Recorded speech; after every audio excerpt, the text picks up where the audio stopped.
नमस्कार. मी मयूर पाटील, माजी संचालक कृषी उत्पन्न बाजार समिती कल्याण. समितीच्या भरती संदर्भात मी नेहमीच विरोध केला होता. कारण विरोध करत असताना जी बाजार समितीची आर्थिक परिस्थिती होती, ती परिस्थिती डबघाईला आली होती आणि आस्थापना खर्च होता हा 50% वरती गेलेला होता.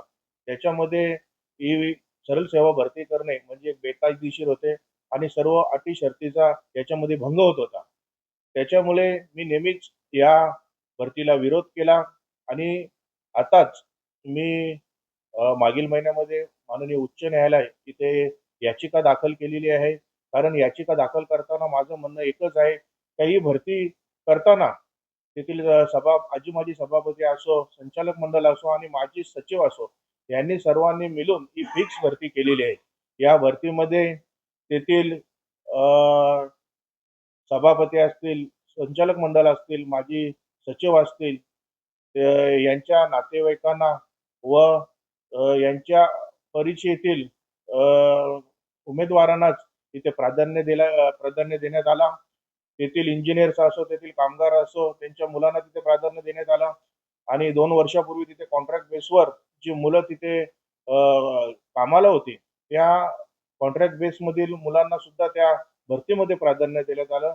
माझं तिथे एकच म्हणणं आहे की ही भरती करत असताना ही भरती ही बेकायदेशीर आणि सर्व अटी शर्तींचा भंग करून ही सरळ सेवा नोकर भरती केलेली आहे. त्याचा मी नेहमीच विरोध करेल आणि ह्या सर्व गोष्टी मी संचालक असताना तिथे सभागृहामध्ये मी मांडल्या होत्या आणि त्या ठरावामध्ये सुद्धा मी तिथे विरोध केला होता.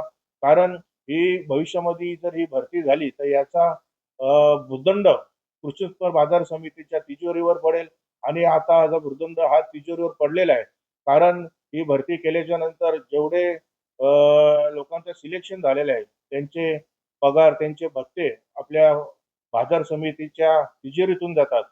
तसेच मी ही भरती करत असताना माननीय उपजिल्हा निबंधक यांना सुद्धा दाद मागली होती, परंतु त्यांनी कोणत्याही प्रकारची मला दाद दिली नाही, कोणत्याही प्रकारची कारवाई केली नाही. पणन संचालकांना आम्ही दाद मागली होती, त्यांनी सुद्धा कोणत्याही प्रकारची त्याच्यावर कारवाई केली नाही. म्हणून आम्ही उच्च न्यायालयामध्ये याच्या संदर्भात दाद मागलेली आहे आणि त्याच्यामध्ये प्रतिवादी म्हणून शासनाचे सचिव असतील, पणन संचालक असतील, जिल्हा निबंधक असतील, सभापती, संचालक मंडळ यांना आम्ही तिथे प्रतिवादी केलेले आहे.